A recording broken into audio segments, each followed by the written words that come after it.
This podcast contains strong language and adult themes. Listener's discretion is advised. Hello and welcome to A Page Too Far, the show where each week one of us reads a book and then tells the other all about it. Will it be good? Will it be bad? Let's find out. My name is McGilly Gorilla, and this is my wonderful co-host, the Grape Ape. How are you doing, Grape Ape? I feel like I should be mixed into a drink right now. Okay, I'll take that as a good. Yeah, I'm doing good. This week's book I've selected is Time Blender by Michael Dorn. It is a sci-fi adventure published in 1997, and it's approximately 276 pages long. Not approximately, that's precisely 276 pages long. So the reason I picked this book... Yes. I mean, just look at it. Yeah, what's going on? So we have... Explain that to our audience. We have... Wow, this is... I can only describe this as like a 90s cover because this looks incredible. Yes. You have an Indiana Jones-esque leather jacket, though it's kind of a newer, baggier version. He has a fedora on it. A novel by Star Trek's own Michael Dorn. Okay. Right. Okay. So if for those of you who don't know who Michael Dorn is, he's the actor who played Worf in Star Trek: The Next Generation. That was my second reason for getting the book, because the cover is bonkers, and then it advertises very loudly, written by Star Trek actor Michael Dorn. Right. And if you turn it around, you can see a photo of Michael Dorn. You'll notice the character on the cover looks exactly like Michael Dorn. This is very much a self-insert OC. Well, see, I don't know if that was his idea or the publisher's idea, because it very well could be the publisher saying, let's put your face on the cover, it'll sell better. Right. Which I'm sure they did. That's the whole reason they have, what's this? Samurai warriors battle Egyptian gods on the island of no return. To finish the cover description, there is what appears to be an Anubis head. Yeah, that's what I thought. It appears to be some pyramids. Maybe they look lit up. Maybe that's just the cover. An Easter Island head, and then a blue sun. So this is a little spoiler, but that Anubis guy on the cover is not in the book. Okay. There's no Anubis looking guy in the book. Promising start. Alrighty, well, let's get into it. Time Blender. Our book begins with our protagonist, Dr. Tony Miller, tenured professor at the University of Berkeley, practicing his Tai Chi on the island of Runa Poake in the Polynesian Isles. And he's kind of he's on like a little landing on top of a cliff. Okay. Like, and he's looking out over the ocean, and he loves Tai Chi, so he's practicing his Tai Chi. Picturesque, I love it. Mm-hmm. And then shortly thereafter, Miller is then joined by his academic partner, Dr. Jay Cook. And they talk about pretty much nothing for a couple of pages. It's just exposition that doesn't apply to the plot at all. So you say academic partner. Yeah. Is it just an academic partner? Because he's practicing Tai Chi in the Polynesian Islands. Okay. Yes, they are academic partners. They're on this island for an expedition. Okay. They've been on the island for about 3 months. And the reason they're there is because they found a bunch of Easter Island-esque stone heads. Okay. And so they knew there was like a group of people living there, but they're gone and they don't know where they went. So that's why they're there. And I think they eventually conclude that this civilization came to an end because they became cannibals, just ate themselves to death. And then eventually just couldn't. Did they eat themselves to death as in like the last one ate the second to last one, or was it that they just ate themselves and then apparently, because there was evidence of cannibalism and they don't know how they died. So they assumed they died of cannibalism. Interesting. That is interesting. I don't think that happens in real life. I don't think so either. I think you would realize that your source of food is running out. Yeah, but anyways, that actually doesn't matter at all. Okay. I'm going to keep saying that because there's things I feel I should mention, but really I don't think they ever... I mean, it kind of does. Whatever, we'll continue. On page 8, we get a flashback of Miller. Okay. He was a pilot during the Iraq War. He was an Air Force pilot. And in the flashback, he is on a bombing run to destroy Saddam's communication center. So he goes into detail about how these missiles have a camera on the front, so it'll take intervals of pictures, send them back to the plane so you know that it's about to hit its target. Yeah. And as it's taking pictures and he's getting these pictures and it's getting closer and closer to the building, the last picture is the window of the building and it has a bunch of children's faces pressed against the glass. Oh no.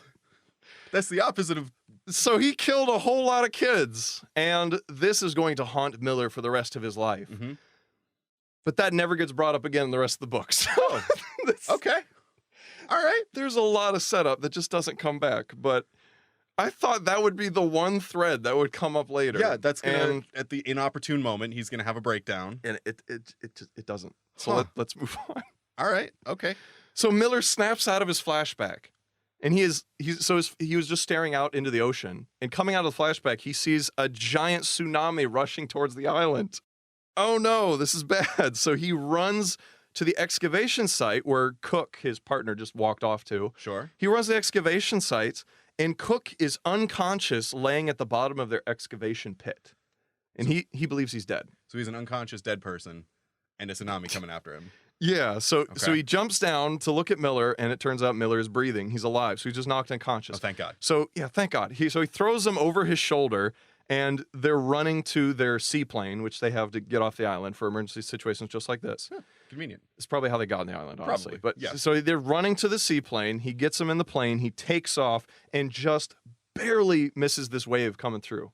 And the wave completely wipes out everything on the island, even the stone heads. Everything's just gone, right? So as they're flying, Cook sort of wakes up screaming, but then starts convulsing. And this is probably one of the more interesting parts of the book. From Miller's point of view, he says Cook's face looked like it was bubbling and flowing. Okay. So Bubbling and flowing face. So did they give any more exposition about the excavation site? No. It was just this cannibal tribe. that's it. He sees him It's- unconscious, and now his face is bubbling. Yep, his face is bubbling, and it seems to be like continuously morphing and changing. Horrifying. Yeah, horrifying. And Cook is intermittently screaming and convulsing, and then all of a sudden he just looks like Cook again. But he starts talking very unusually. Mm-hmm. Think HK droid from KOTOR. Okay. It's Okay. robotic, and not all of his words make sense. What's his definition of love? Taking out someone's kneecaps at, 3 kilometers away? Or, I Yeah, fucking forget. Trilight scope. Okay, so Miller's trying to talk with Cook, but he's not understanding him because he's talking really weird. Okay. He's saying things like, aerial vehicle speed increase? ? So he's like barely communicating on a human-to-human basis. He's using words. Yeah, They're- but they're it's very, definite words. very strange. So out of nowhere, this gigantic lightning storm just coalesces in front of them. Oh. Just like shit is going down. Yeah. You got a tsunami. Stuff you is got an happening. unconscious dead guy who's now speaking gibberish, and his face is boiling like the scarabs in the Mummy. Yeah, so a lot now is there's a lightning lot storm. is being thrown at him right Yeah. now. So he takes evasive action, and he's an expert pilot. Of course, he was in the Air Force, so he's trying to get away from this storm.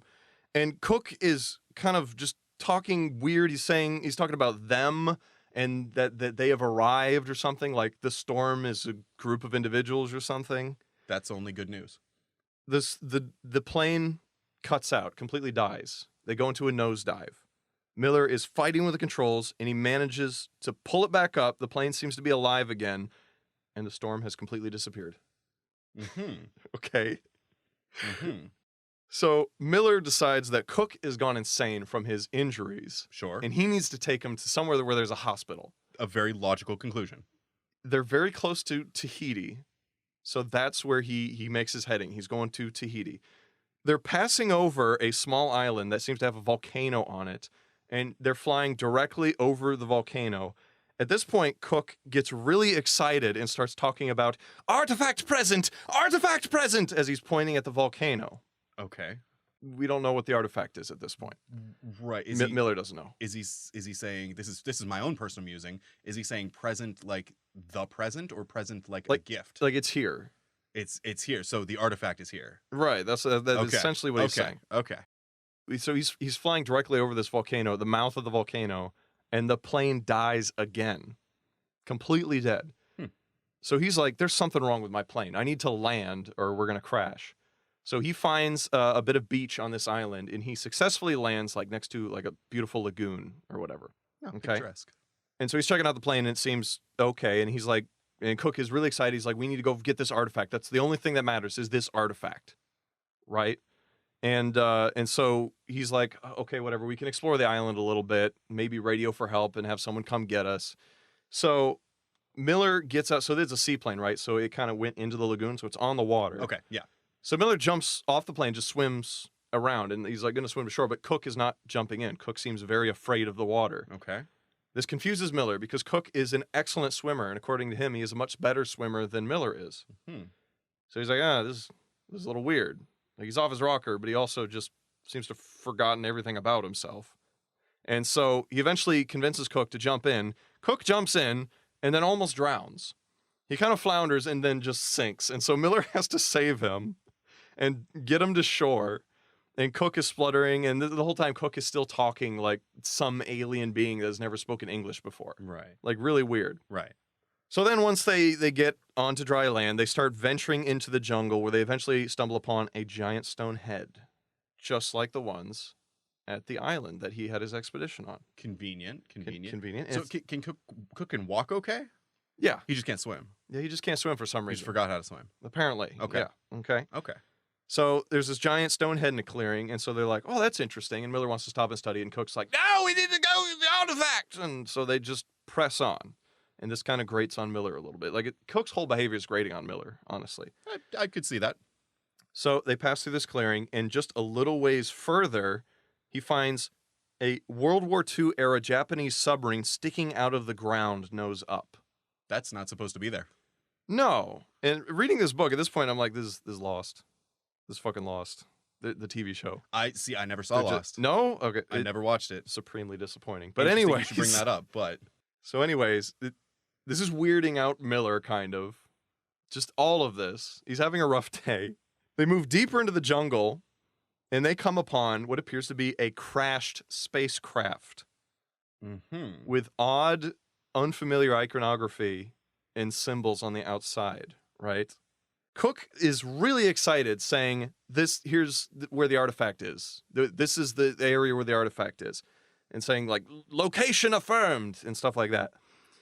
So Miller comes to the conclusion that this is all part of a movie set. And a movie is being filmed on this island. So now we're in Tropic Thunder. Yeah, I guess he thinks it's a movie set, and they're just off having fun. Yeah, or maybe just left over. They did a movie, Yeah. and it's just left over. So he's trying to think of the rational explanation for all this. So Cook he goes right up to the spacecraft, and there's like a panel with numbers. Okay. And he's punching in 7-digit codes frantically into the panel and complaining that the codes aren't working. And Miller is even more confused, like, how do you even know what this is? What are you doing? Like, this is even more confusing. Eventually, he punches in a 7-digit code that works, and he gets into the spacecraft. So they both climb in. Seems like not a secure spacecraft. I mean, 7-digit code, that would be kind of hard to brute force, right? You'd have to know the codes. But it's possible. But there's no, like, security system, like, it zaps you or anything. It didn't lock him out after 4 attempts. Yeah. like fucking Windows. Yeah. So, anyway, they get into the ship. Miller's kind of blown away because he's like, this looks like a real ship. Yeah. Cook starts freaking out because he's like, artifact is not present. Where is location? And he's freaking out, and Miller is trying to calm him down. Miller asks him, what the hell is this artifact? What does he even talk? What is the artifact? I'd have asked that a long time ago at this point. I think me too. I think the second he said Like, artifact. What are you talking about? Yeah, probably. So Cook then tells Miller that the artifact balances chaos of time-space into consistent linear pattern. Miller now believes that Cook has schizophrenia. Again, logical conclusion. Yeah, so he ties him up because Cook is threatening to just run off into the jungle in search of the artifact. Right. Like, this whole time they've been super careful, and now Cook is frantic trying to run off in the jungle. And Miller is worried about cannibals because from his experience, there's a lot of cannibals in the Polynesian island, or at least that's part of some of their cultures. Right. So he's worried if the island is inhabited, it might be cannibals and they might be eaten. So he ties up Miller. Mm-hmm. They talk a bit. This is the part I don't think I marked it down. I don't remember what happens. They talk a little bit, and then Miller just unties Cook, even though he's still acting the same. What? I think Cook just promises not to run into the jungle willy-nilly. You can just tie. You can do like the little toddler harness where you just put it like around the arms and then have it on a lead rope or something. Exactly. He probably should have done that. So they're continuing to walk through the jungle. There seems to be some kind of path. And pretty soon they come up on a village that's made out of wreckage. So crashed planes, boats, Oh. all sorts of stuff. They've seemed to have taken these pieces and made huts and stuff. That's actually kind of dope. Yeah, and that's a real thing, by the way. Like salvage cultures are a real thing. Makes so, sense. yeah, that's one interesting thing about this book is a lot of the stuff he talks about the Polynesians seems accurate to me. So he did a little bit of research into that at least. He probably just took a trip to Tahiti. Or maybe, and he was like a tourist for Vacation 2 there. weeks. Yeah, I exactly. don't know. So they kind of creep up on this village very carefully and try to stay low. They don't see anyone immediately, but after a little bit of talking, whether or not they should go into the village or not and introduce themselves, Miller then sees a woman coming from a nearby stream with a bucket of water, and she appears to be almost completely naked. And he gets super horny for her and forgets that they're trying to stay low. Uh-huh. So it's the end of the Jungle Book. Basically, yes, it's exactly the end of the Jungle Book. He says, woman, and then he forgets everything, like all men do. Yeah. And so he immediately, and Cook is like, bro, we had a plan. And Miller just gets up and goes and talks to her. And she doesn't seem scared at all. She seems very happy that he's there. Nice. And she immediately takes him to her shelter. And they go inside, right? Oh boy. Okay. This is good or bad? Bitch's name is Yuki, okay? Yuki. Yuki, that's her name. Okay. They chit-chat for about 5 minutes or so Mhm. until, Does she speak English? oh no, I'm sorry, I skipped that part. So Miller has a PhD. He's super smart. Okay. So he knows a lot of like different Local dialects of the Polynesian Isles. Okay. Okay. So he taps into a really old dialect that theirs seems to be based on, but it's one he's never heard before. So they're an isolated tribe apparently. Right. But he's able to communicate with her because he can guess the changes Right. that they've made and adapt. Okay. 'Cause he knows all the root words already. He's Kvoth. Exactly. So they talk for about 5 or 6 minutes, and then Miller notices that a man comes to the door, and this man Uh-oh. is wearing striped pants and a Japanese army helmet. And from henceforth, I'm going to refer to him as pajama pants. That's fair. Okay? That's fair. So he's pissed at seeing Miller in his hut Mhm. with his girl. Yep. And immediately grabs Miller by the scruff of his shirt. As you would. It's completely understandable. Yeah. I'm on this guy's side. Yeah. Through the whole book, I'm like on his side, not Miller's side. Okay. And this book, I kind of glossed over it, but Miller is like hyped up as a complete Chad at the beginning of the book. He was in the Air Force. He knows Tai Chi and other martial arts. He's super dope, smart, handsome, has money, all of that shit. The only downside is he never had a family and he regrets that. Okay. So this dude grabs him by the scruff of the shirt, and being the absolute Chad that he is, he pries the dude's fingers right off his Ooh, shirt. Nice. Right? So then they all walk outside where the rest of the inhabitants seem to be gathering, Mm-hmm. curious about Cook and Miller, naturally. Yeah. There's an old woman that walks up to them. She is dressed in red feathers. She has finger bones in her hair, a machine gun staff. I guess it's just a staff made of machine gun parts, like barrels put together or something. So she's got a gun staff, which is pretty badass. She's like an anime character. Yeah, exactly. And she also wears a sash of testicles. Oh, Yes. I don't know if I just saw like a necklace of balls. I don't know that I would be able to distinguish that is in fact what it is. It would probably take me a second. I'd be like, wait a second. Those are testicles. I'd be like thinking about it the next day, like, wait a minute. So they then immediately imprison Miller and Cook into one of their huts. It's like a prison hut. It's locked up. That follows. Yes, that tracks. At this point, Cook is becoming extremely agitated, like more than before. At this point. At this point, Okay. again, I'm going to say at this point a lot. Yeah. So Yeah. he's getting frantic, and he's like, the artifact is present. We must go immediately to retrieve, like that sort of talk. Cook then starts telling Miller that he is not, in fact, Dr. J. Cook, his colleague, which I guessed like back in the plane ride. This is face bubbling boiling man is not in fact face bubbling boiling man. It's not Cook. It is yes, that also tracks. Yeah, like back in the plane ride when he started talking weird, I was like, Yeah. oh, he got possessed by something. Yeah, exactly. And this whole time, Miller is like, oh, he hit his head. Oh, he must have schizophrenia. Oh, he must be on his period. I don't know. Like, he comes up with every excuse in the book not to acknowledge this possibility. So Cook is literally telling him, I am not Jay Cook. I am someone who is here for the artifact, okay? My head is actually an Anubis. I wish. So Miller just believes that the trauma is causing a dissociative condition. Okay. So Okay. All right. So it's all of these things at once is Like what Miller thinks. anti-confirmation bias. Yeah, it's really weird. So anyways, Pajama Pants, after a few hours, Mhm. Pajama Pants busts open the door and a bunch of other village men hustle Miller and Cook to the center of the village where everyone is gathered, right? Mhm. There's also the chief, the old lady who had the red feathers and the testicles Right. and all that. She's there along with 5 others also dressed in red feathers and tried body parts. Ooh. They appeared, so later comes out they're like the elders, right? Do they combine and form like a Megazord? No, that would be awesome though if the book went in that direction. But it's a boring old village elders, right? Ah.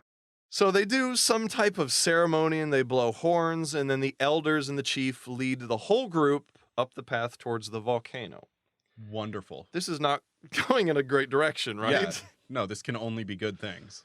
The whole way, Miller is getting poked and prodded and pushed in the back by Pajama Pants, who All now right. has a grudge with him. Yes. I mean, like, understandably, I get it. Yeah. It's like you find a strange dude in your hut with your girl. There's the Judge Judy effect here, though, that says if your girl just invites a guy over, maybe it's not the guy's fault. True. I mean, there's a case to be made here, right? It's understandable. I get it. So- But maybe your girl needs some help. That's what I'm saying. it definitely develops into like a domestic dispute. Yeah, Okay. maybe you should re-examine your commitment. So Pajama Pants give him a hard time. And at this point, Miller says, and I'm reading directly from the book here. Wonderful. I don't know what Yuki sees in you, Miller said, smiling. You're a stupid, mean-spirited bag of ugly. Yuki is too good for you. This girl who effectively invited you into her home after you jumped on her for her tatas. The girl who you talked to for 5 minutes. For 5 minutes. Like, bro, you don't know her. You can't. This is the exact moment in the book. It was page 80. I remember page 80. I was like, I want to throw this book away. 'Cause Yeah. so Yeah. far, this character Miller is not relatable. He's not interesting. I hate him. I hate the main character at this point. He's like someone's fantasy of what they wish they could be, but that person isn't mature enough to understand what they should be. Right. Right? It's Right. like, it's borderline like nice guy syndrome. Where it's like, she deserves better than you. And it's like, you don't fucking know her, dude. Right. Like, Right. so anyways, once I got over that hump, I put the book down for like 2 days and then picked it back up. Cook is then starts frantically telling Miller that they must escape because they're getting closer to the artifact and they need to go get it, right? Okay. But they're under armed guard. Like, these guys are pointing spears at And them. are they still walking up the volcano? They're still walking up to the volcano, Yeah. so they can't really do much right now. Cook goes on to tell Miller that in the future there will be a war between environmentalists, Okay. hereafter referred to as the Bodies. The Bodies. The Bodies. That's BHODIS, Bodies. And for-profit corporations, hereafter referred to as Gecko, GECO. Bodies and the Gecko. The Bodies and the Geckos, right? Okay. Bodies are the environmentalists, Geckos are the greedy corporate guys. Okay. And all factions involved in this war are striving for control of the artifact in order to manipulate time-space, right? Okay. Okay. Yeah, So- that tracks. Future war Yeah. that somehow bleeds into the past. Right. Okay? Right. Cook hints that the destruction of the artifact could result in the collapse of space-time itself. Wonderful. Right. And Miller's all like, that's cool, dude. Because he's like, he still doesn't believe him at this Right. point. He still thinks he's crazy. Yeah, he's so schizophrenic. he doesn't really absorb this information very well. And then Cook reiterates again, very emphatically, that he is not Cook and that he has been sent back to get the artifact. And Miller doesn't give a fuck. He's in a Look, I hear you. situation. I hear what you're saying. We'll get you help. We'll get there together. You and Essentially, you and you. Cook then starts telling Miller that in the future they ran simulations to make sure he was the most likely guy to succeed their mission of achieving, getting the artifact, Oh, right? they did the Doctor Strange. Yes. That took me a second. Yes. One. There's one One possibility. He says they ran 14 million simulations and have determined that Miller has 1 in 7 chance of acquiring the artifact. Oh. Better chances than anyone else on Earth at this point in time. Huh. Okay? And then he also tells Miller that he himself has 0 chance of surviving any of this. Okay. He's going into it knowing. That's a real dick move, though. Because Cook is a real guy. Yeah. And he's like, we're just going to take you over and you're going to die. So sorry about that. Yeah, but your friend, odds are he's going to die too. But Not he great might odds. pull it off. But okay odds. Yeah. Yeah. So the elders and the chief begin chanting. At this point, they've reached the top of the volcano. Okay. They've come to a doorway that leads into the volcano, right? And then they stop, and the elders and the chief begin chanting. And there are these like dark fingers of cloud coming out of the sky, reaching into the volcano, right? Okay. Really spooky magic stuff. Yeah. So they begin walking into this tunnel that leads into the volcano. As they're walking, Miller notes that the chief seems to be frozen for a second and then teleports a few feet away. She lag spiked. Exactly. Yes, exactly. She froze and then teleported. And then she got stabbed by some fucking Dark Souls PvP piece of shit. and We've all been there. and so he's like, what was that? What the hell was that? Anyways, they continue going into this volcano until they come to sort of a precipice, right? Inside. And then there's like it's like a big conical opening, and then down below is the volcano floor. It doesn't seem to be an active volcano. Oh, But there's like this floor down below. there goes my cast it into the fire joke. and they're kind of up on this little cliffside, like, I don't know, like 30 feet up or so, Sure. looking down at it. So Miller is looking down at the floor of this volcano, and he sees a dull, shimmering sphere that seems to be emanating a bit of light, but really dully. Okay. And it's like flickering and stuff with some type of energy. And then Cook starts saying, "Artifact! Artifact!" And he's really excited. So obviously it's the artifact, right? Yeah. They found it. Yeah. In a roundabout way. Just on the floor in a volcano. Miller also notices that the floor is littered with human bones. Oh, wonderful. Yeah, so there's that. The elders begin blowing on conch shells like they were before in the village and chanting to the sphere, which seems to be reaching out to Miller. All right. Doesn't explain exactly what that means. Like the cloud tentacle things, or like mentally, or He says it's like a tentacle, but he doesn't describe it as a cloud. It's just like reaching out with an ethereal tentacle. I do kind not consenticle. of. So that's a little troubling. Yeah, a little bit. The guards begin to strip Miller and Cook. Miller takes issue with this Well, yeah, and kind of slaps their hands away. yeah. Like, ah! Like indignant. You're not gonna take my balls. And then looking around and talking with Cook, they decide that they better strip down, because what else are they going to do? They're going to get stabbed to death with spears otherwise. So then they strip themselves down. Okay. They're I'm naked. doing this for me. They're naked now. Miller is trying to communicate with Cook, but it seems like the closer they've gotten to this thing, the more that Miller's perception of reality has warped. So Miller is experiencing things as shapes and tastes. And this is hard to describe, and it's weird in the book. But he'll say the way that Cook shifts his head around tastes like rotten blue raspberry. Don't say this when they're naked. So it's very strange, and it happens throughout the book. But when he's close to this artifact, he tastes weird shit when stuff goes down, right? Huh. And he's also seeing, like, when words are spoken, he sees weird shapes coming out of their mouth. Stuff like that, okay? So, He sees the speech bubble. yeah, essentially. So it's really weird. So then the guards force Cook into the pit. They just Okay. push him in there. Cook lands on his feet and hands, but seems to be struggling to get back on his feet, as if gravity is much greater down on the Uh-huh. floor, right? The chief raises a spear above her head, aiming it at Cook, and then points at a doorway behind the artifact. Okay. So from this, Miller deduces that the villagers want Cook to walk past the artifact Out to the get door. to that door, Yeah. and that's the only way he's going to live, Yeah. right? It's a trial. If you can make it. So Cook kind of stumbles around a bit, trying to get used to this increasing gravity, and he notices that there's a second doorway underneath where the chief is standing. Oh. So where he fell from, Yeah. there was a door back the other way. Yeah. So he starts walking that way because Away from the gravity. Yeah, he doesn't have to go past. The village people do not like. Oh, the village people. It was a matter of time. It was a gonna matter of happen. time. The village people are really pissed at this, and they're like, "No, no!" Well, they don't say no, but they Yeah. feel that way. Yeah. And they're throwing rocks at Cook. And the thing with the increased gravity is these rocks probably wouldn't hurt him, but with the increase in gravity, Right. they're hitting him with like They're bone accelerating. shattering speed, Yeah. right? And so he, Cook can't walk that way because he's gonna get stoned to death.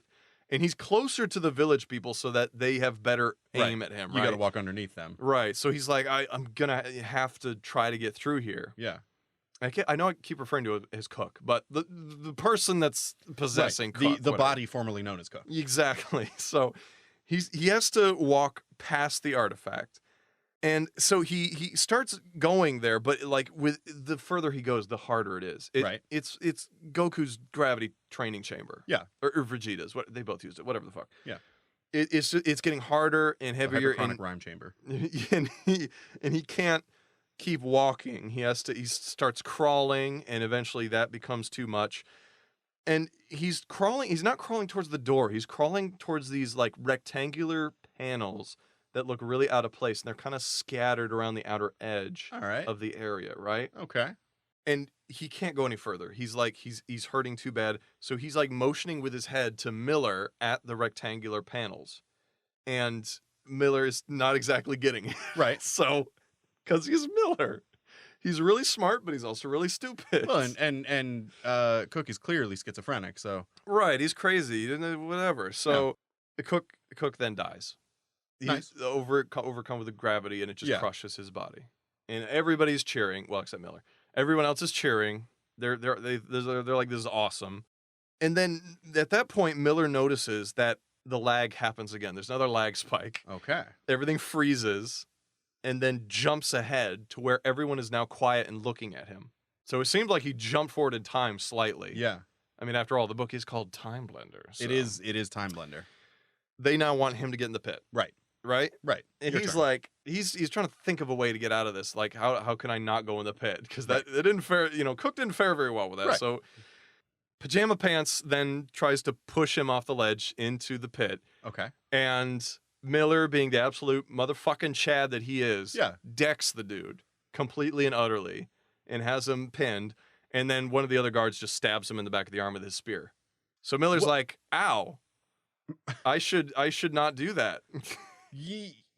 Yes. Yes is the answer there. So Miller, instead of allowing himself to be pushed in the pit, decides he's going to climb down in the pit. Okay, he's gonna climb down Right. Because it's like it's with his injured arm. with his injured arm, Uh-huh. yes. It wasn't specific about what part of his arm got stabbed, but his arm is stabbed with a spear. He just hit him with the funny bone. Yeah, I guess. And I mean, that's not even like. Just wait. Okay. Okay. Okay. He gets worse injuries that he seems to be fine with. So he starts climbing down this cliff, and the gravity is affecting him the further down he goes. So as he's about to climb down the cliff, he tells Pajama Pants, "Say hi to Yuki for me." That's his closing line. That's his closing line. He's going out with that. Say hi to your wife for me. Yeah, exactly. So like, it's a pretty good burn, but at the same time, like, it's kind of pathetic. Yeah, It's a little pathetic. a little bit. So then he climbs down into the spot, all right? Once he gets down there, he realizes that Cook was motioning to the panels for a reason. Okay? Okay. So he decides he needs to head for those panels. Okay. Did anything trigger this decision? Just him thinking. Okay. Okay. So I'm thinking, like, once he got down the pit, he saw the panels, he's like, maybe Cook was onto something. Yeah. All right. Maybe he wasn't so crazy. I don't know, something like that, okay? Maybe he really was an alien trapped in somebody's body that, like he told me several specific times. So as he's getting closer to the panels, of course, gravity is affecting him more and more. He notices that the panels have the same markings as the spaceship. Okay. Okay. As he is making his way to these panels, he feels a stabbing pain in his calf. A spear has gone clean through his calf. Well, what did he do that for? That was from Pajama Pants, I think. figured. Yeah. Which, I mean, dude, come on. you taunted the guy with a spear. I mean, yeah. Like, come No, on. Yeah. Your last word. Yeah. So Surprised it didn't happen sooner. So he then takes a Tai Chi breath. Okay, this happens a couple times throughout the book. I don't know what the hell a Tai Chi breath is. I don't do Tai Chi. But whenever he needs to calm down and center himself, he takes a moment and does a Tai Chi breath. It's the After Earth kneel. Take a knee. Exactly. Yes. Just time to that's- collect yourself. like mechanically, exact same thing. So he takes a Tai Chi breath, and the shaft of the spear shattered on impact because of the increased gravity. Okay. And the blade was flattened on the other side of his calf, right? So he can't exactly pull it out, but he doesn't have a lot of extra weight, Right. causing a problem. So he's still able to crawl, and he keeps crawling towards the panel, right? He finally gets the panel and manages to lift it up so that he can get it between him and the artifact. And immediately, the extra gravity has completely died. Oh. The whole crowd goes silent. Miller moves the panel closer to the artifact, and then until he can feel it hit the Yeah. panel, and then leaves it propped up against the artifact, and notices that there's a bunch of more panels around, and starts gathering them so that he's essentially closing up this artifact with these Right. panels Right. until the gravity isn't affecting that area at all anymore. That's Right. That's how that works. And from this, he deduces this must have been the container that moved the artifact originally. Drop down into the volcano. Right. And it just, popped open and, and did that. So he then faces the chief after closing all this up, and the chief bows down to him. And in response, the rest of the village bow down to him, except guess who? Oh no. Yuki. Yuki isn't there. She's not mentioned. Oh. Which I'm like, what the hell? She should see all this heroic stuff. I mean, I'm saying. Nah, it was pajama pants. It was Pajama Pants, my man. He does not kneel down. Oh no. He is fucking pissed Well, because yeah. he wanted him to die, right? Yes. Okay. Again, so, little extreme. Understandable though. right. Oh, at this point, I abbreviated Pajama Pants to PP, and that makes me giggle. Anyways, Pajama Pants then grabs another spear and charges at Miller. He jumps down into the arena. Miller is now he's got he has broken fingers from the gravity well. Yeah. He had a spear through his calf. Yeah. Another He- one through he's his been- back of his arm. Yeah, and he's been getting hit in the head with rocks this whole time. So he's not in great shape. Nah, he's fine. So they're gonna fight, all right? In my notes here, they have a really confusing and boring fight. And I don't remember anything about it, but I remember that while reading it, I didn't know what the hell was going on. That tracks. But they're fighting, and Miller seems to keep, hold his own, but he's running out of time and Yeah. strength, right? Yeah. He has his back up against this artifact covered in panels, right? And Pajama Pants has a grin on his face. He knows he has the upper hand now, and Yeah. that Miller's too tired. Miller then casually steps aside and drops one of the panels. As you would. And Pajama Pants, R.I.P., is liquefied by the enormous gravity well. Literally liquefied because no one has been that close to the artifact. That's the right? blender part. So he is victorious, and the chief breaks her spear in half, over her knee, Okay. and then they all walk back to the village. Kind of well, you beat her trial, whatever. Didn't you have a machine gun staff? Yeah, but it's not a working machine gun. It was just a staff. It was just parts put together in a staff. But I'm saying, is that what she broke? No, I don't know what happened to that. She has a spear now. She Okay. broke it in half. Okay. I don't know what happened to her staff. Yeah. No, that's fair. So they all get back to the village, and now all the villagers are really in a funk because they essentially prayed to this artifact, and it was their god that they sacrificed people to. Right. And Miller Defeated their god. essentially defeated their god. So Yeah. they're like, well, now what do we do? Just sit around and mope, I guess. Worship me. Which they're essentially doing right now is they're just all moping around. So Miller decides to cheer him up. Oh. So I don't know why Okay. they wanted to kill him. Nice guy, Miller. He's a nice guy, apparently, and in more ways than one. And so he decides to go down to the beach, light a fire, like a bonfire, Okay. get an empty gas can out of his plane, Oh dear. start drumming on it, and singing gibberish. That seems really racist. A little bit, a little insensitive, Yes. a little presumptuous. Yes. And he's just singing whatever songs come into his head, like Old MacDonald Had a Farm, because they don't know English. It's not Yeah. going to matter. He's just singing whatever. And slowly the villagers start noticing, and the elders come down, and the chief comes down. And then he makes a big show of ending his singing. And then he has a flare gun tucked into the back of his waistband. Okay. So he slyly fires it off, aiming towards the ocean. And they're like, oh, what the hell is this? Yeah, that's fair. So he's making a show of performing his magic, right? He then explains to them that he is from the world of the gods, and Oh. he has come for their god Ku. And god Ku the sphere thing they've been worshiping, is sick, and he needs to take him back to the land of the gods Okay. to heal him, Okay. and then he'll return once he has been healed. Uh-huh. So in this, they don't have to give up their religion or Right. way of worship. Right. It's just their god is gone for a while. So he manages to solve their little social crisis Right. and at the same time have a reason to take the artifact away, right? Not bad. I'll say that's not bad. That's pretty good. It has flavors of Judeo-Christianity Yes. in the your God is returning, Yeah. but there's a lot of religions that follow suit. So they're happy again. Yeah. They're all partying and they get shit-faced, including Miller, right? And they keep trying to help him get around because he got stabbed through the leg with a spear. Yeah, because they were stoning him and throwing spears at him. Also, there's no mention of him taking out the spear tip ever. They don't mention that. So, Man, you must have a hard time at the airport. yeah, I'm assuming Unless it's stone. I don't know. It said that the tip was bent from the impact. So I'm assuming it was metal from the scrap they have. That would, yeah. So he apparently took it out at some point, and he makes a point of saying that it missed the bone and any major arteries, so it's fine. Nice. Not an issue. Don't even worry about it. I'm Recovery gonna time, say- 6 to 8 minutes. I'm gonna say that's not fine. No matter how you look at it, being stabbed in the calf with a spear is not fine, and you can't walk on that shit. And it went through the calf. But guess what? He's a motherfucking Chad. Yeah. And he walks on it, Yeah. okay? He doesn't give a fuck.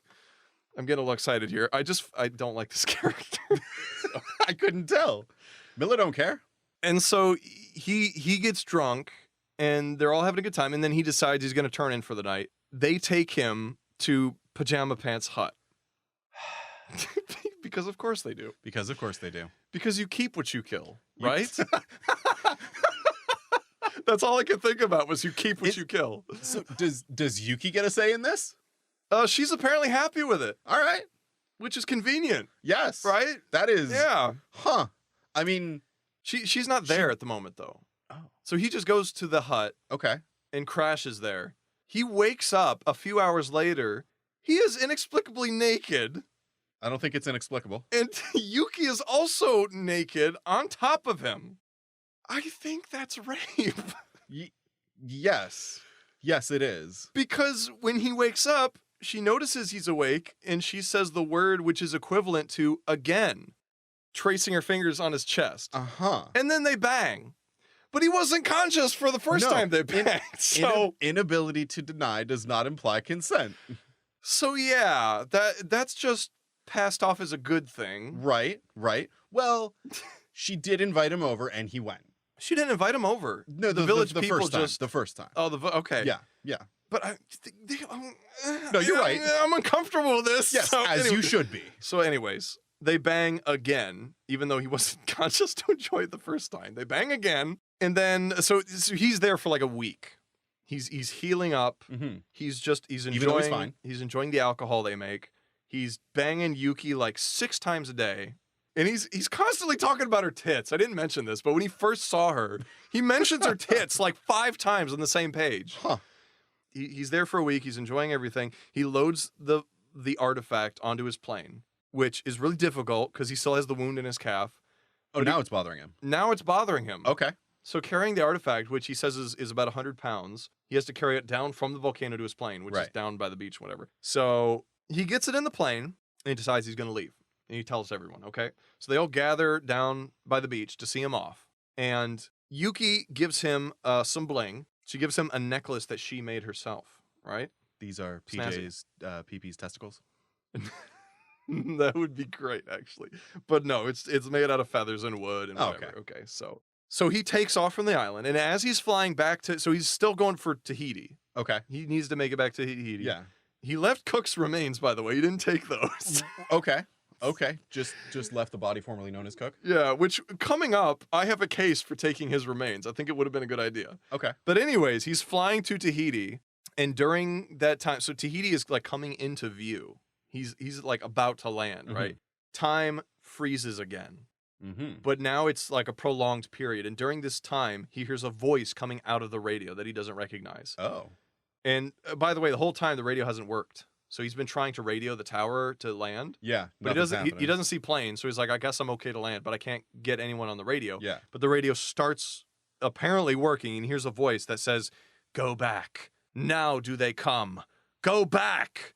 And a storm appears out of nowhere. Again. Yeah, you remember that storm? Yep. It pops up again, right in front of him. So Miller is fighting to keep control of the plane, as before. Meanwhile, the crate holding the artifact, which is really heavy, is bouncing around in the back of the plane, right? Oh, that can only lead to good things. Which, if he had taken Cook's remains, that would have cushioned, like, that would have eaten up space. Right. And possibly kept it from bouncing around. Right. Also, maybe just tie it down. Yeah, or just, pack it. Just Like, what the hell? clearly your plane has the ability to carry cargo. Yeah. Maybe use it like a cargo plane. I don't know why he didn't try. I Just don't know. Do So, anything. dude, give a fuck, man. Yeah. Like, come on. What happens if it breaks open? You gonna liquefy your plane? What do you do then? Yeah. So eventually, as he's dodging, this storm seems to be like trying to catch him. Yes. And he's like weaving around and speeding up and going up and down, getting away from it. And lightning strikes the plane. And so he turns sharply, which causes the artifact to break through the fuselage completely. Oh, At this point, he's over the airfield trying to get lower to land. Okay. And so it lands on the airfield. okay. This part is just really trippy and weird. This is a pretty cool part of the book, but it's kind of hard to explain. So basically, the artifact falls and lands over and over. So every time it lands, something different happens. So it lands in this complete blackness. And then bam, it's back to falling again, lands, and then everything is brown and barren, and the sunlight is barely coming through the clouds. And then it's back to falling and lands again. So it's like some fucky timeline stuff happening. That's pretty right? cool. That is pretty cool. I appreciate that part Yeah. of it. Which the guy worked on Star Trek, so I'm sure he's I mean, pulling yeah, from totally. something. 100%. So the quote unquote last time it lands, there's this brilliant light, brighter than the sun, that comes from where the artifact lands Okay. for like a flash. And then lightning is just crashing down on this spot, like bam, bam, bam, bam, bam, bam, like that. And every time lightning strikes, he is teleported to another time. So he's like Huh. in the past with dinosaurs. He's in the future next to a giant mushroom. There's weird shit happening, right? Eventually it stops, and he's still above the airstrip. So he just lands it, and he figures he's back in the present, right? That's a dangerous assumption. It turns out to be wrong, because when he lands the plane, he gets out, looks at Control Tower. Control Yeah. Tower is in ruins. Ah. But not ruins as in like it recently got destroyed. Ruins as in this place has been abandoned for a long time, Okay. right? Now we're in the time traveler. Exactly. So he remembers a little bit about what Cook told him. And one of the things Cook told him was if the artifact is destroyed, he would have 72 hours to correct that mistake. No instruction about how to correct that mistake. Just he had 72 hours, right? 72 hours. In a trippy time field thing too. Right. Dawn of the first day. 72 hours remaining. And so he goes up to where the artifact landed, and it is in a million pieces, completely shattered, right? No longer does it give off the gravity stuff, right? It seems Mhm. to be completely broken. So he's like, shit, whatever. I guess I'll take a small piece and put it in my pocket. Maybe I can use it later. So he puts a small piece in his pocket. He then hears screaming and sounds of battle Ooh. coming from a nearby forest, like on the Okay. edge of the strip, right? And he sees a group of naked Celts, painted blue, running out of the forest, like a bunch of burly men painted blue with like swords. This is Tahiti, right? It's supposed to be, right? Uh-huh. It's a little weird, huh? Correct me if I'm wrong. The Celts, They were not in Tahiti. right. Also, were they naked? I thought they wore stuff like kilts. I've seen it both ways. I think it depends on the historical accuracy of the I particular guess. I film don't you're know. watching. Anyways, these guys come out and they're naked, and then a woman in a cloak comes out, and she has like flaming red hair. Ooh. They all seem to be running from the same thing, and there's like sounds of battle and horses inside the forest, right? Mhm. So once they exit, he sees samurai on horseback coming out of the forest, chasing them I'm and all killing in. them. I'm 100% on board with this. Yeah, Celts Samurai versus fighting samurai. Celts. This is the deadliest warrior. This is like awesome. This is Deadliest Warrior. This is Age of Empires. Yeah, This is so- everything I want. So he quickly grabs the flare gun and cartridges out of the plane, right? Okay. The woman and two of the burly Celt men run up to the I'm plane. going to call her Merida. That's damn close, dude. That is really fucking close. So they kind of run up to the plane, And they're like, protect her. Like, and so he's like, okay. So he like throws her in the plane, much to her protest, because she wants to fight too. And then these burly Celt men, two of them go, well, actually most of them run off. And then one of them goes to fight one of the samurai who quickly decapitates him. This chick that was in the airplane Yeah, gets Merida. pissed off seeing one of her guys killed, Uh-huh. steps out and starts shouting curses as in she is saying spells. She's Right, like right, speaking yeah. witchcraft Yeah. and moving her hands and stuff. And Miller is like, this bitch is cray. I need to get her back in the plane. She's going to die. Yeah. And while he's thinking that, the horse the samurai is riding seems to go crazy Ooh. and buck off the samurai, right? Okay. And She's so gotta speak with animals. apparently she has animal speech or whatever. Yeah.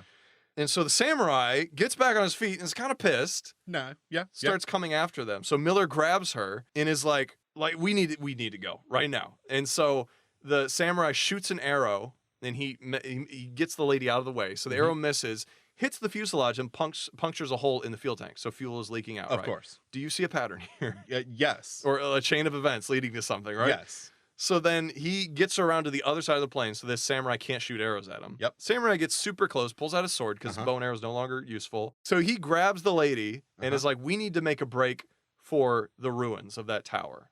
That's the only defense we have. Sure. And he doesn't understand what she's saying. She doesn't understand what he's saying, right? Right. So it's not like before where he had some inclination. Like now he has no idea. Right. And so he's trying to communicate to her they need to get to the stone tower. And she's like, fuck that. We need to fight this guy together because she's apparently a badass. I like her. And so he gets her away from the plane.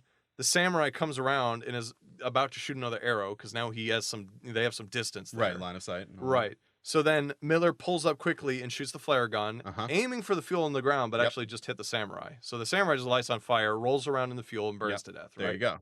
So then they both book it for the ruins, and they're hiding out there, and they get to talk a little bit. And he learns that her name is Mara. Mara. What Okay. did you say? I said Merida. Merida. Okay, Merida so, is the Disney princess from Brave. so he learns her name is Mara. Miller is now horny for Mara Okay. because he is. Yeah. That's just he's- who he is. Yeah. He has to bang every girl he sees. Exactly. Yuki? There is no Yuki anymore. Now Mara is very professional with him throughout the book. Okay.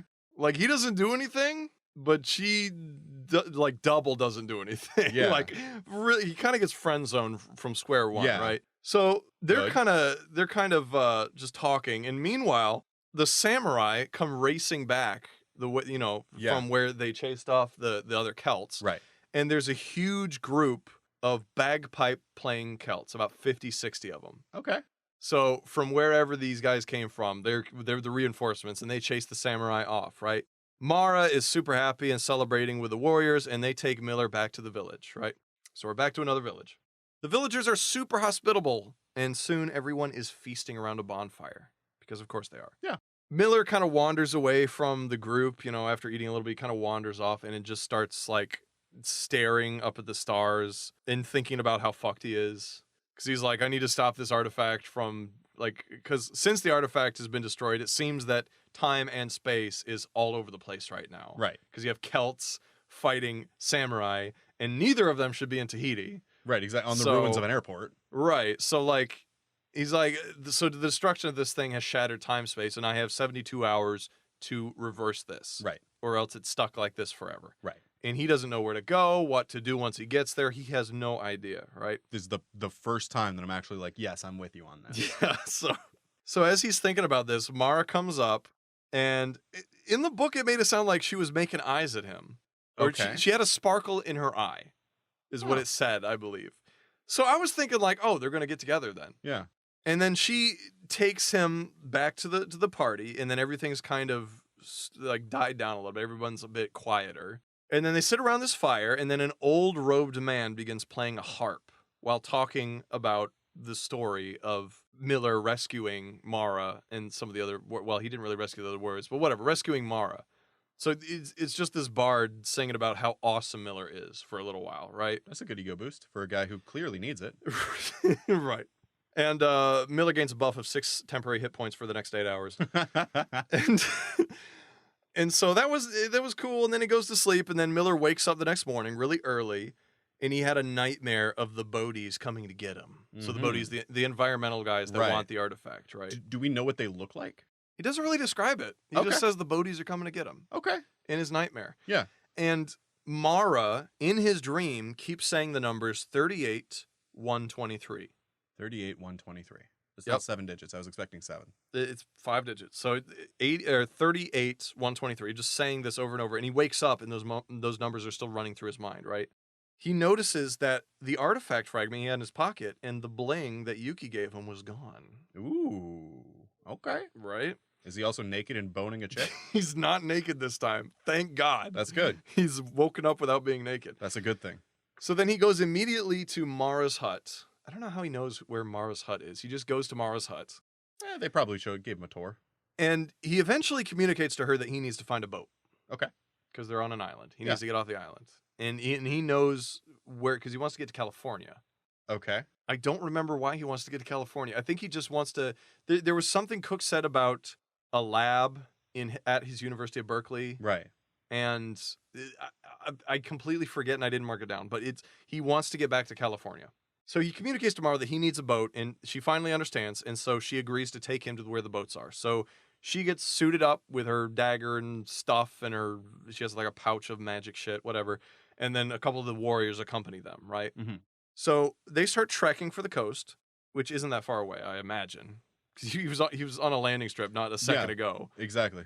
And so they start heading for the coast. And as they're going, the warriors and Mara are noticing that the plants don't make sense. There's like plants that aren't native to that area mix and matching. Like you got palm trees next to evergreens, stuff like Ooh. that. So, and the warriors are getting a little nervous about this. Sure. They're like, what kind of hell is this guy leading us into? Or, because they don't really trust him. Like he Yeah. saved Mara and they're thankful, but they don't really know Yeah. him at all. Like Again, logical. finally someone who makes sense Yeah, there. I say again, not really again. That's kind of the first logical explanation we've Yeah. seen. So when they reach the shoreline, there's no sign of any boats or dock. And Miller's confused. He's Wonderful. like, you were bringing me to boats. There's no boats. Mara and the warriors are also confused because they're like, there are boats here and they're gone. Yeah. There's nothing here. Yeah. So they decide to part ways because they're like, well, we can't help you find boats if they're not here. So sorry. And Miller's like, I guess I'll just go up the coast until I find something maybe. Yeah. So they part ways and then they give him like a dagger and a cloak and stuff because it's kind of cold. 3 strands Even of Mara's though- hair. not quite, but so they give him some gifts and then part ways almost immediately. So Miller's deciding which way he's going to go, up Mhm. or down the coast. Mhm. So he decides he's going to go left down the coast, I Right. guess. And at that moment, he is struck in the head, and he has no idea by what. And he falls 20 feet off the cliff down Oh. to a ledge. Okay. And then he kind of like wakes up after this fall and is like, what the hell happened? And he looks against the cliff. There is graffiti on the cliff. There is an ancient Egyptian symbol for the god Osiris. Osiris is the lord of the underworld. Oh. So he sees that graffitied on the wall along with the word Zoid. Zoid. You don't have to remember that because it doesn't come up again. Like Zoids? Like the Like ZOID. transforming- I don't know why that's in the book because it doesn't come up again. Look, it was a sponsor deal. Like maybe it's just it's the symbol of Osiris and then Zoid underneath it. He then hears laughing and chuckling directly above him on the cliff where he was once standing, and he sees 2 men in dark, glistening bodysuits. Ooh. They're wearing tinted goggles and half helmets, and they have Australian accents. Okay. Like, oh, we can't. What's he doing down there? Eh? So That was perfect. That was the perfect Australian accent. and they seem kind of hostile and they're taunting him, and so he's like, obviously they hit me when I wasn't looking and Right. knocked me down here. Right. So Miller is looking for his flare gun, but apparently he dropped it when he fell. He doesn't have his flare gun anymore. He just has the knife given to him by one of the Celtic men, Right. right? But as these thugs are talking to him, one of them kind of wanders off, and then the other one starts speaking with the voice he heard through the radio. Ooh. So this hostile person all of a sudden seems to be momentarily possessed by someone who's trying to communicate with him again. Does he make the connection that this is the voice of not Cook? No. Okay. Not at all. Okay. Not the same voice at all. It's just a voice Okay. that's trying to help him. Okay. So the voice is telling him to go with these thugs, that they will lead him to where he needs to go. And the way he sees it, he can either he couldn't get off the cliff. If he fell off, he would die if he tried jumping off or something. And if he climbed up, they might beat him to death. So he needs to figure out a way to like go with them, essentially. He also noticed that the thugs had the symbol of Osiris on their backs, on their suits, right? Okay. So he climbs up the cliff, and one of the thugs immediately attacks him, right? Yeah. And he has like a little laser knife thing, Ooh. so like very futuristic. Okay. Okay. Miller immediately disarms him because he's Miller. Right. Yeah. Because he's fucking he can Miller. do no wrong. He's a Chad. Yeah. He'll knock the shit out of anyone. Yeah. No matter his condition. So he disarms the guy and has him on his back, and then the other thug just like hits him in the back of the head, and he's knocked unconscious, right? He wakes up inside of a cave Okay. with Mara treating his wounds. Oh. And they say wounds. They mention like puncture wounds, but I don't know how he got puncture wounds. I guess he got punctured when he was unconscious. Yeah. Maybe. By the laser knife. I don't know. Huh. So she's treating his wounds, and he's Okay. like, where the hell am I? What's going on? He hears a battle break out outside the mouth of the cave between the Australian voiced thugs and the Celt warriors. So this is where I get really confused, Yeah, okay? Yeah. So Yeah. So the thugs were attacking him. Right. The Celts apparently came back for him, got him to a cave. Right. And then I guess After the he'd been Australian stabbed a few times. after he'd been stabbed a few times, and then the Australian thugs didn't attack him because in the book it mentions they were talking with these thugs, Right. and then they broke out. So at some point there was a cordial like interaction, Yeah. that we just aren't privy to, and then they broke out into fighting again. Well, you know what they say? They say tell, don't show. Yeah, so that's peak writing. Yeah. So they start fighting, and immediately Miller is like, I need a piece of that action. So he gets up and runs out there, and so the Celts fighting these Australian guys kind of wander off a little bit with their battle. And then as Miller and Mara step out of the cave, they get sort of ambushed by 4 more of these Australian thugs, right? All right. And one of them is over 7 foot tall. He's Ooh. really big. Get some more guys and it'll be an even fight. Yeah, so he's talking with these thugs. I'm sorry, Mara didn't step out yet. It was just Miller. Okay, So he just steps out, he gets ambushed by these 4 guys, and he's talking with them, and they're talking about killing him, and he's like trying to negotiate some way out of this. While their back is turned to the mouth of the cave, so Mara steps out and slashes the throat of one of the thugs, right? nice. Yeah, she is the most like useful, intelligent character in this whole story. Yeah. And so the other thugs then take Mara hostage. She doesn't put up that much of a fight. she slit one of the throats and then gave up, I guess. And then a strange voice comes out of the giant one saying, "Tell them you're Set, Osiris's brother." Okay. And Miller is like, "There's nothing for it. I might as well." Yeah. So he tells them, and after some discussion, the thugs decide it would be best to bring Miller and Mara to Osiris. Okay. Because they're like, well, Osiris did say his brother would come back, Yeah. so we should take him just in case. Right. And if he's not, we'll kill him then. Right. So they trek for a little while, and they arrive at a sheer rock face with a giant stone slab in front. And one of the thugs steps up, and there's like a face scanner that comes out of the rock and scans them. And then a door opens, and it's a metallic hallway straight back. Okay? Nice. That's very Star Trek. So they go down these hallways for a little bit and then take an elevator that goes down to an underground chamber that is really, really big, like 100 feet high Mm-hmm. and just massive. And there are clear pipes running along like near the ceiling everywhere that seem to be full of water or some type of liquid. Okay. And down in this cavern is just like slums. It's like Terrace Undercity. Oh. It's just Nice. awful. Yeah. And these guards are leading him through here. On the opposite wall, there's like it's like a facade that's in the shape of a pyramid with an eye on the top. Nice. And the eye is like staticky and flickering and looking all over the place. Classic Egyptian stuff, Yeah. right? So they go up to the pyramid, and then there's a door in the pyramid, so it scans the guard again, and then it opens a door in the pyramid, and then they go through. On the other side is a water-filled chamber, and it's like up on a platform. They have to go up on this platform, and then it's full of water. And then it's called a car, but I think a submarine would be better. All right. It's a submarine essentially. And it turns out these pipes are like a transit system around this giant base. Oh. So they get into this little sub and it shoots them around these pipes until eventually they make it to a giant open area that's like kind of a sub hub. So it's an underground water submarine base. And so they see a bunch more of these guards dressed the same, all with Australian accents. Nice. and they're whipping slaves that are loading these subs with cargo and various goods, right? Yeah, as you do. So it's essentially they're docks, like underground docks. Right. And so they're escorted through some more, walkways and stuff until they get to Osiris's golden chambers. So they open these big doors and it's just gold everywhere. And they see Osiris. Osiris is a blue-skinned, bird-headed entity. Now, I mentioned that guy's not in the book. Yeah. Because it's Anubis. Yeah. He's jackal-headed. Osiris has a hawk, like a bird hawk head. Right. So like that, but hawk-headed. Right. So that's What- Osiris. Because Set's a real deity as well. Yes. Real Egyptian deity. What does Set look like? I don't know. I'm going to take a moment to look it I'm up. gonna look it up. Set looks like Anubis. Except Okay. with a slightly longer nose. Looks more aardvarkish.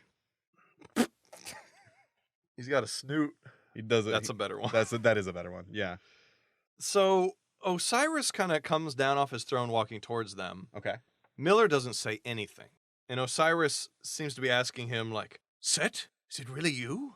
Which is a little odd. A little bit. So Miller supposes that Osiris is a fake. So he's not really the god Osiris. He is a genetically modified faker. Okay. I don't know. Don't look at the man behind the curtain. Yeah, I don't. That seems like a huge. Like, I know I get like not believing in an Egyptian god, but Right. to automatically be like, he must be a genetically modified mutant. Yeah. It's like that seems equally This stretched. is future tech. That is clearly not a god. What? Yeah, I mean, I get it. It's like I would think hologram first. Yeah. With future tech, I'd be Yeah. like, it's an illusion of some kind. Yeah. So Miller just decides to go along with it and play the part. So he's like, yes, I'm your brother Set, and so Osiris was like, it really hurt when you broke me into 7 pieces, and which in Egyptian lore, it was broken into 14 pieces. Ooh. So Osiris was broken by Set and like Osiris's wife or something into 14 pieces, Okay. and then scattered them across the Nile where they're eaten by crocodiles or something like that. Nice. And then eventually someone remade Osiris because they had his dick, so they just remade him from his dick. I'm pretty sure that was the lore. And so Miller notes this inaccuracy, Yeah. and says 14, brother, because he feels like he's being tested. Yeah. And then Osiris is like, indeed, 14 pieces. And then so he feels like he's maybe Yeah. tricking. If he is genuine, he's tricking him into believing he's his brother because he knows about Egyptian stuff. And then Miller asks that they speak alone, just him, Osiris, and Mara, and all the guards leave. And Osiris is like, I can kill you whenever I want, so sure. And he tells all the guards to leave, right? Then Miller asks Osiris to drop the act and just give him a submarine to get out of there. Can I speak to you alone without? Yeah. Guards that escort. Yeah. No. If you guys could just leave. Okay. Now you want to help me get out of here? You're bullshit. Can I buy a sub off you, please? Can I just leave? Osiris says that he has no reason to give them a submarine. Naturally. Which is true. Yes. And says that now that he has outed him as a fake, he's going to have to kill him. And he pulls out Yes. a lightsaber. That tracks. Yeah. So he pulls out a laser sword and attacks Miller. They fight. And during the fight, Miller figures out that he is a hologram. Ooh. Right? Because he tries to attack, because Osiris is like, go ahead and attack me. And then he has like this staff that he found, and it passes right through him. But Osiris can still affect him physically. Okay. He can still grab him and hurt him. So his theory is that he can't do both. He can't both attack and right. not receive damage. Right. But that doesn't matter because he doesn't fight. He just runs. So Oh, him and Mara okay. just run. I really don't get the point of saying all that if you're not going to actually fight him. Like, fuck you. That's a classic anime setup. Yeah. It's like, I figured out how this thing works, and in one strike he's dead. Like, no, they're just like, let's get out of here. I know how it works. Bye. Yeah, this is cringe. Let's get out of here. So they run through a tunnel, not the one they came through, not the door Yeah, they came through, a yeah. different one. And as they're running down this tunnel, they slam into an invisible wall, and it knocks Mara out, completely unconscious. So Miller has to carry her unconscious body. I mean, that's not funny, but that's funny. It's pretty funny. Oh my God, I forgot the best part. Osiris also has an Australian accent. Oh. So the whole time he's like, hey, come here, cunts, you're not getting away. And he's like chasing him like fucking, who is it, Jack from The Shining? Yeah. So yeah. he's chasing him like, oh, come here, cunt, someone gets ya, like the whole time. And so trying to navigate their way down through these tunnels, right? Eventually, Osiris catches them up, and it's in another gold chamber. It's not the same one. It's a different one, I think. And Osiris catches up, and he's like, "Oi, I'm the god Osiris. You can't fuck with me, mate." And then he waves his hand, and the floor beneath them disappears. Mm-hmm. And they fall, and while they're falling, Mara wakes up from her unconsciousness Nice. and starts flailing. And they fall into water, Okay. right? Okay. And so Miller, to help out Mara, because they need to swim, Right. he removes her robes, Oh. which are hard to swim in, Uh-huh. As you do. as you do. So he doesn't take off any of his clothes. No, he's fine. He's good. He just Yeah. takes off her clothes. No, yeah, she needs to So be naked now. she's not completely naked. She has a very thin cotton shift. She's Yeah, it's wearing. not doing anything. It's not doing anything, especially wet. Yeah. And then, at this point, he also makes a note of how hot she is. He just has to stop and be like, she is goddamn beautiful when she doesn't wear clothes. So he's a fucking pig. A little bit. A Not little bit. No, and I- not a little bit. God Yes. damn it. Yes, he I is. really wanted him to die or something. What an unlikable character. Yes. And so they start swimming, and they're out where the docks are. So they're like, we need to swim to the dock, grab a sub, and get out of here. Yeah. Because nobody knows where we're at right now. Skedaddle. Right. So as they're swimming, there's a slave that gets knocked into the water at one point. I don't remember if it's here or like earlier, but a slave gets knocked into the water for like not going fast enough or something. Yeah. And there's a slurry there's like turbulent water and a slurry of blood and gore, so something like ate him. Yeah. And so that comes back into Miller's mind. He's like, Uh-huh. oh no, like there's something in here that's gonna eat us. And so he tries to communicate this to Mara, and she seems to understand, but she doesn't seem to be concerned at all. And she just kind of taps on an amulet around her neck. Yeah, the amulet of animal speak. Of animal, yeah, whatever. And so he's kind of freaking out because he's like, "You get to shore, we're gonna get eaten." And she's like, don't worry about it. He's like, "No, I'm serious." He's like, whatever. So she starts swimming to the dock, Mm-hmm. and then he sees a giant dorsal fin coming toward them, Mm-hmm. right? So he's freaking out even more, and she's like, whatever. And this thing, instead of grabbing her and eating her, just kind of does a little swim around her, and then she reaches out and starts like rubbing it on the nose. It's like a big shark. So- Adorable. yeah, so she's just rubbing it on the nose, and it seems it's like a pet. And so he's kind of marveling over this, and he's like, well, whatever, that's good. We need to get to the dock now. Yeah. So they get up on the dock, and then she gives a kiss to the giant shark, and then it goes away. Okay. And then they immediately go to, and everyone sees this, by the way. All the guards and the slaves Yeah. see her tame a megalodon Yeah. in front of them. So they're all freaking out. They're just not getting anywhere near them. So they immediately go to one of the guys on the dock, and they're like, hey, where's our really fast sub? We need to get out of here. And Miller's still like, I'm Osiris's brother, Set. We Right. need to leave. And after seeing that, they're like, well, of course Yeah, you're clearly his you're Set. brother. Yeah, Yeah. clearly. So they give him like the best sub they have, and they take off just in time for Osiris to be coming to the docks to Uh-huh. stop them. Uh-huh. So they take off, and on the computers of the sub, it marks like where the way out is to the ocean. So they're heading for that, and then Osiris sets off like 10 other subs to chase them. I'm gonna skip this whole part because it's not interesting. It's the Millennium being chased by TIE fighters. That's it. All right. He's being chased by TIE fighters. After he gets away from all these subs, in the process of this, he learns that these subs can also fly. Nice. So if it breaks the surface, it can fly above the water like a little ways, kind Yeah. of like an advanced hovercraft or something. yeah. And so they're flying, and he decides we need to. So he's making his way to Baja, to the California coast. Yeah. It's like this thing has enough fuel to get us there. I don't know how he knows that, but No, he knows it. whatever, he knows that. And Look, he's an expert pilot on this future tech craft. right. So they set a course for California, and right after this, Miller starts thinking about how hot Mara is again, Yeah. and wondering if he should make a move. Right. So she's still in just the shift at this point, right? She's in a wet shift. Yeah. It's not a great situation for her. Yeah. While he's in the middle of his fantasizing, an alarm goes off, and he looks at outside the view screen, and they're approaching a whaling ship.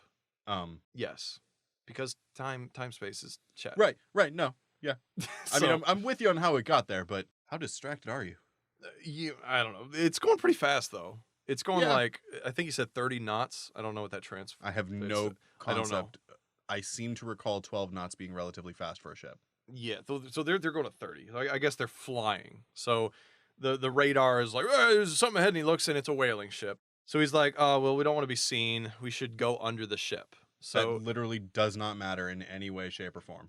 that's what he thinks. So he submerges onto the water about 20 feet, Okay. and they go under the ship. But when they're like right under the ship, he hears some type of boom, like some loud noise, and they are taking on water. Oh, like a Yeah. depth charge? Like their hull was somehow punctured, Huh. right? And so he immediately surfaces the sub because he's like, "Fuck, we need to get above the water so we don't drown it." Yeah. So he gets above the water and starts like bailing out all the water. And at this point, he notices what happened to the hull. There's a harpoon sticking through the top of the hull. Oh. So the ship saw him, thought it Yeah. was a big whale, and harpooned him. Yeah. And now he was towing the ship. Yeah. And this causes the masts on the ship to crumble. And then the ship catches on fire and everyone is dying. And he feels really bad about this. So he stops the tub and turns it around to go back to try to pick up some of the survivors, right? Yeah. And so, I mean, it's a whaling ship. I imagine it has oil on it, so that's how it catches on fire, Yeah. I guess. I Yeah, don't- that makes sense. whatever. So he goes back to pick up the survivors, and they're getting eaten by sharks. Oh. And so he gets like about 6 of them on board his little sub, including the captain of the ship, which, you're the captain. I think you should like go down with the ship. You know, I mean, depends on the circumstance, I I think. mean, it was not his fault, so. Yeah, there's nothing he could have Okay, done. whatever. So they're all on his sub, and then one of the sharks bangs into the side of the sub and knocks them all into the water. Which, what happened to the shark whispering? That's what I'm saying. Like, what the fuck? Where is your amulet of, hey, don't hurt me? Yeah, so they get knocked into the water, and they're trying to, like, the captain, and I think the captain and Mara didn't get knocked in, so they're trying to help the sailors. The sailors are getting fucking eaten Mhm. left and right, like snacks. One shark is coming straight for Miller, and then a bolt of lightning comes out of the sky, completely obliterating the shark, giving him enough time to climb out. That is the most literal, like, Deus Ex Machina. Yeah. So the captain and Mara pull him out, and then Miller accuses Mara of being a Bodhi. I don't know how he makes that connection. So the Bodhis, the environmentalists who are fighting for Right. the artifact, Right? he accuses her of being a Bodhi. Because she's really hot, can speak to animals, and pulls him out of a shark-infested I think ocean. because she recognized the fragment from the artifact and took it. Oh, I see. I think Okay. maybe. Okay. And, Okay. and she doesn't seem like a gecko type, so that would make So her she a Bodhi. has to be a Bodhi. Maybe, although she did give him back the. I skipped over because I didn't think it was that important, but she gives him back the necklace and the fragment. But she like put the fragment on the necklace. Aw. Yeah, so she gives it back to him. So yeah, he's like, "You're totally a Bodhi, and you've been manipulating me this whole time. You understand English and all that." And then after some pressing, she admits as much. She's like, "Yeah, I'm a Bodhi, and I was kind of trying to steer you into the right direction." Huh. Which I don't know what the fuck that direction is. We still don't know where he's going. No. If where he's going is the right place. Yeah. And if he gets there, how he's going to do anything. And arguably the voice that directed him was not her, right? That The voice that he heard from the radio and it from doesn't the... it doesn't say. It does not I just- say. I'm going to say yes. Okay. But he didn't recognize it as her voice. Right. And they never talk about the voices again. So I'm going to assume yes, that was her voice. Or someone she is in league with. Right. So she's telling him that his mission to stop the fragmentation of time Uh-huh. is what the geckos want, and he shouldn't do that. Why? Exactly. That's what Miller's like. Like, why? This is a bad thing. We don't want all this chaos to happen, right? Yes. This is not good. And so she explains that the geckos are genetically modified mutants that live underground and can only breathe polluted air. The Bodhis care for nature and live on the surface breathing pure air. This really is the time traveler. This it's You have the weird, yeah. the, the tribe that lives in the sun and the tribe that lives in the darkness. Yeah, And the tribe and that lives in the darkness preys on the tribe that lives in the sun. And so they're not at war because the geckos can't live on the surface and the Bodhi can't live underground. They have their own domains. Right. They are like the geckos are trying to get the artifact because they can use it to change events in time Mm-hmm. to then kick the Bodhi out and make the whole planet their planet polluted. domain, right? Yeah. So they're at war, but not really. Like they're both after the artifact, but they're not at war. Right. They're just not. They're in their own domains. Right. But they're both after the artifact for different reasons, right? So she then explains that the geckos travel through time via forceful possession. So they use their technology to forcefully put their life force in someone else's body and take over completely without any consent, right? The Bodhis meld their spirits with other willing entities in order to time travel. So Mara time traveled to the time of the Celts, Mhm. but she had to like contact someone who was already living in that time, Who and then was their willing. spirits would meld. Yeah. What? And so That's like seance stuff. yeah, it's really weird. And by the way, none of this explains why she doesn't want him to stop the time shattering thing. Right. And he doesn't ask again. Huh. They it's confusing. Hey, she's okay? hot.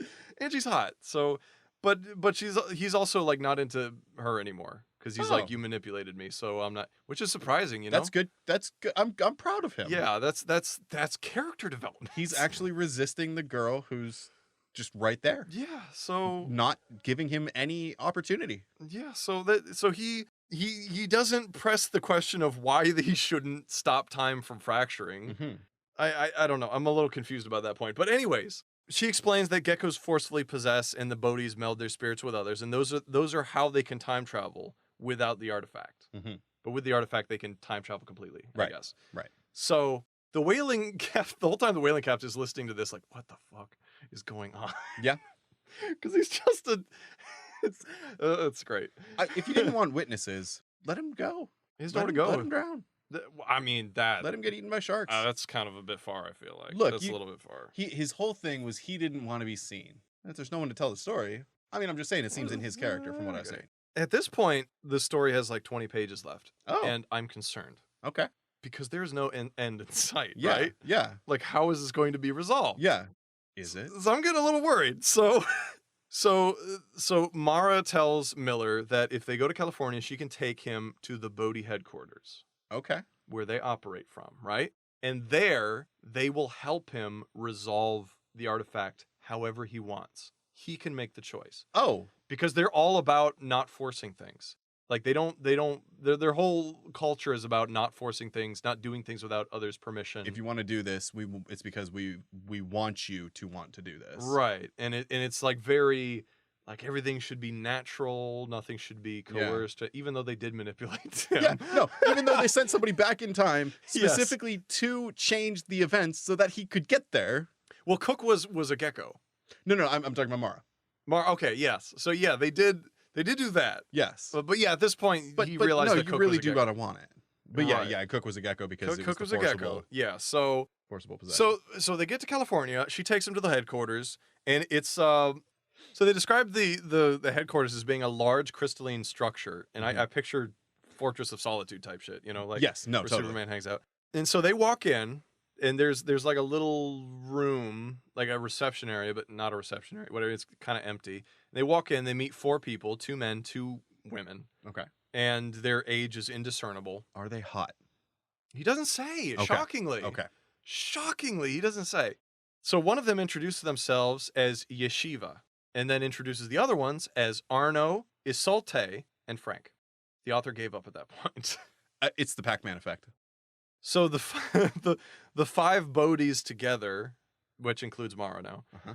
take Miller to a sort of conference room. And in the conference room is a bunch of blobby chairs that he says look like beanbags, but they're not. They're like more solid. Like the Kaminoan chairs. Kind of, I guess, but he says when he sits in it, it kind of morphs around his back and massages him while he sits in it. Oh, that's dope. That's dope, but it would also creep me out if they're like, let's talk in here. And then there's Yes. like massage chairs.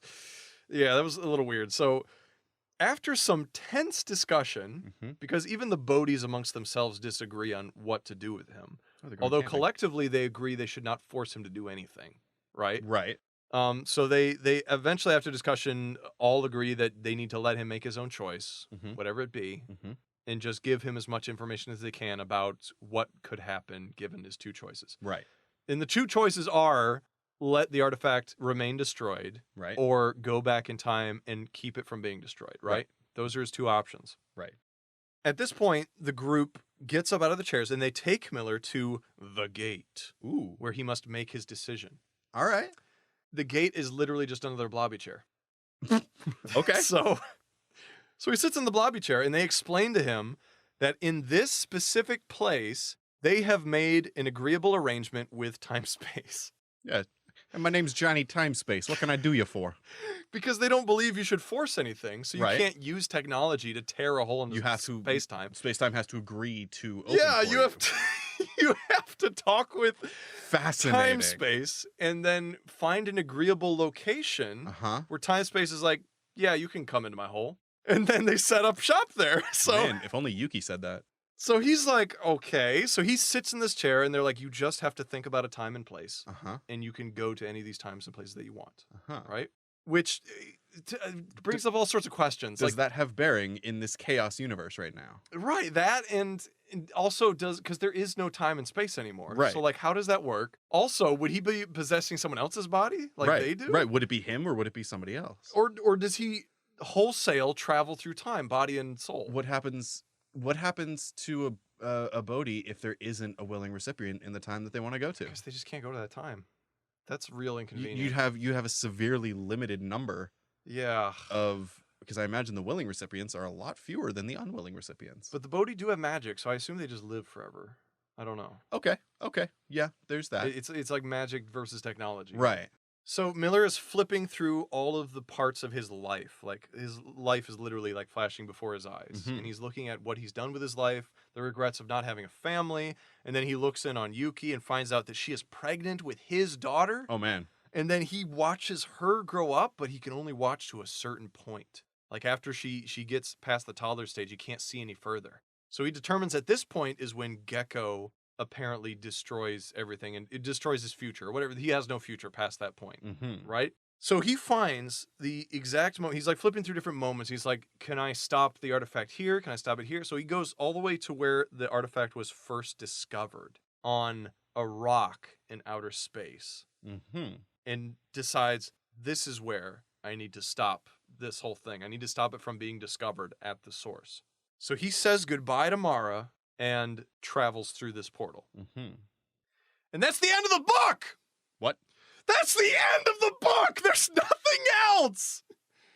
And there is no second book! What? Because nobody liked this book! So I'm never gonna get the answers to this bullshit! Did he have a spacesuit? Did No. he just appear in space? I don't know. He just said he went through the portal. I'm so I know. I feel like I lost something there. That's why I was so upset. I told you I was like, It was the ending of this going book there. pissed me off. It was going somewhere and then it didn't. This is horrible. I had so many questions. We need to email Michael Dorn. Yeah, we need to find out what he wants. Say, look, you don't have to publish anything. Just tell us what happens. Yeah, we got to find him. We got to email We him gotta or find- something. Is there contact information for the author? No, but we can ask the publisher. Look, I want to do it. Stay posted for a Page Too Far exclusive. Yeah, I want to check We'll this. figure out what happens here. Time Blender. So Time Blender. Yep, that's. Did he Time write Blender. any other books, like just in general, or is this I the only don't- thing he's written? I think this is the only thing he's written, and I think it didn't. Let's look that up. Did he write anything? I don't Yeah, have my let's. phone on me. I do. Let's find out. Find out if Michael Dorn wrote anything else. He has written quite a few. So he's written quite a bit, but this is his only That's purely his only fiction pure fiction book. book. I didn't read this book, and I'm angry at I this book. know. I put so much time into reading I this, have and there's no ending. I have no investment in this book outside of the show, but I want to know more. I want to know more. I have a sick curiosity, but at the same time, I'm like, unless there's more Australian dudes. Yeah. Because the whole time I'm reading it, I'm just thinking everything they said in Australian. It made me giggle so bad. And then you have Australian Osiris. So was there like actual language in the book, or was that just an embellishment because they're Australian? That was my embellishment. That's fair. They just said "mate" a lot, Yeah. and that was about it. Yeah. And I I threw in the language. There are some interesting parallels here. This is fascinating. I do want to contact or see if we can contact Michael Dorn. Maybe we can meet up with him in a panel or something. That would be And interesting. get him to sign that. Oh, dude, I'm gonna hang on to this. Yeah, keep that. If nothing else, this was enthralling for many different reasons. I started out hating it, the idea of it, but I'm all in. I honestly, I did not expect more beyond the Polynesian volcano Yeah, because And it then it spends just- so it just much of kept the going. book there. Yeah. I was like, this is the whole book is just Yeah. here, and then it just jumps and keep moving, and, just- it stuff goes is and goes and happening. goes and goes. Yeah, it moved really fast. I think my favorite part of the book, aside from Australian Osiris, Mhm. is probably when he was hang out with the Celts. I think that was really his best writing. Okay. Was when he was just chilling with the Celtic people. Yeah. Like honestly, I felt like I was reading a different book during that. But I was like, maybe I should just write a book about that. That was interesting. Even though not a lot happened, that was the only time where I felt like Miller was an actual character reflecting on his circumstance. Yeah. Instead of just reacting to everything around him. Yeah, and that he was with real people. Right. It was very different, Right. but I really enjoyed that part. And especially like the old man singing the song about Yeah. the story. That was interesting. That's dope. I like that he didn't bang Mara. Yeah, that didn't happen. Thank God. I mean, if there was a second book, there might Who knows? He might have, but been. we didn't get there. I choose to believe, my headcanon is that he stops it at the source and then somehow ends up back in time with time to start over and finds Yuki Then kills Pajama Pants. and just kills Pajama Pants, throws him into the volcano. Maybe. Yeah. We'll never know. Yeah. That's my headcanon. So on the show, we have a rating system, essentially 1 to 5 stars, but we don't want to go with stars because that's really boring. Mhm. So the ratings we have at the bottom is toilet paper, meaning that the only value in the book is in its physical material that it's made of. The next level up is shampoo bottle. And that means that if you're sitting on the pot and got nothing to do, or maybe you're stuck at an appointment with nothing to do, it's better than nothing. The third one is IKEA manual. So competent, but not really entertaining. The fourth level, what did we say on the fourth level? Kindle pick? Kindle pick. Yeah. Something you wouldn't want the physical copy, But it'd be worth electronically, picking up electronically. yeah, if you can pick it up for cheaper electronically, then that's the way to go. And then finally, our fifth level is hardcover. You want to own the book, it's worth something. I honestly don't know where to put this book. I think for me, having not read the book and having just listened to this summary of it, I would put it at IKEA manual pending Michael Dorn's response. Yes, I was thinking very similar. I think IKEA manual for the most part, just maybe barely bleeding into Kindle pick. Like if it was a little bit better written, Yeah. it might be worth owning, but it's just there's too much that gets dropped. I got invested. Yeah, like I got there's- invested. There's something about it that pulls you in, but it's not enough. Yeah. There's too many dropped plot points, too many unanswered questions, and of course, there's no sequel. So we are tortured with the possibilities. Right. yeah, We'll see. We'll see what happens. we'll see. If you want to connect with us, we realize here on the show that every book is somebody's favorite book. If we tore into this and you disagree, let us know. We have an email. You can email us at a page too far at gmail.com. It's a page two too far at gmail.com. We'd love to hear from you. We'll be working on setting up socials here, Instagram, Twitter probably, And a Patreon eventually. and a Patreon. Yep. Eventually. Yep, we'll get there. We want to make sure we get the format right and see exactly that we know, a little bit about what we're doing. But yeah, thank you for listening. Yeah.